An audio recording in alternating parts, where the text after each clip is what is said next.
Hi guys, it's Claire. Welcome back to my channel. We've been talking a lot lately at class about black ink pads and what we use each of them for. So I thought I'd do a very quick video just with a rundown of what I use the ink pads for. Now there is an element of personal preference to this, so obviously my way isn't, necessarily your way. There's different opinions on everything. But this is sort of how I use them, what I use them for. So these are the 5 that I've got. Now the very first one we'll talk about is Archival ink, which is made by Ranger. This is actually the old packaging. It comes in slightly different packaging now. This is a permanent ink, so it's great for watercolouring. It's very fast drying. I quite like this ink. The 2 things I don't like about it so much is I don't find it such a crisp finish. It does give a little bit of a fuzzy edge to it, and it's slightly blue toned. It's not what I would call a black. There's a sort of bluey purpley tone to the ink. But it's okay for a permanent ink. It's fine. I have to say, when this one dies, I probably wouldn't bother repurchasing though, because if I'm going to use a permanent ink, I'll go for my StazOn. This is a solvent ink, so it's permanent. It's very fast drying, this one. Again, good for watercolouring, and it gives a nice crisp black.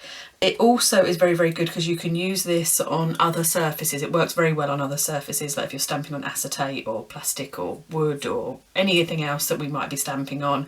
This works really, really well. So this is my favourite permanent. As I say, those 2 are the permanent ones, but I would pick StazOn over that. I've got a Stampin Up ink pad, which is a dye ink, a water-based dye ink.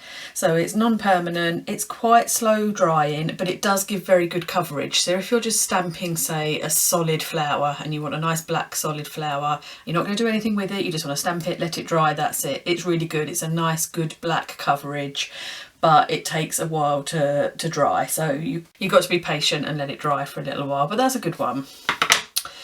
Memento is my most used ink because I use this for Copics. This is the only one of this bunch that you can use for Copics.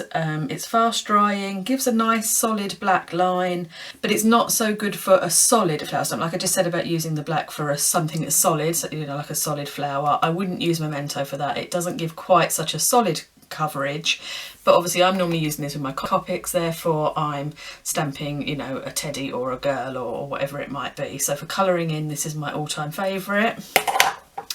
My VersaFine Onyx black ink. This is a pigment ink. This is very, very fine detail, and it's perfect for sentiments, details. If you want that sentiment on your card to look lovely, sharp black, this is the one to use. But it is slow drying. The downside of this one is it takes a little while to dry, and it's a pigment ink, so it's not a dye, whereas it soaks straight into the paper and is dry instantly. This one sits on top of the paper for a little while and takes a while to sort of seep in and dry, but it does pick up the details very nicely. It gives a really good solid stamp, and it's a nice proper black. And that is it. So that's my sort of quick review of black ink pads.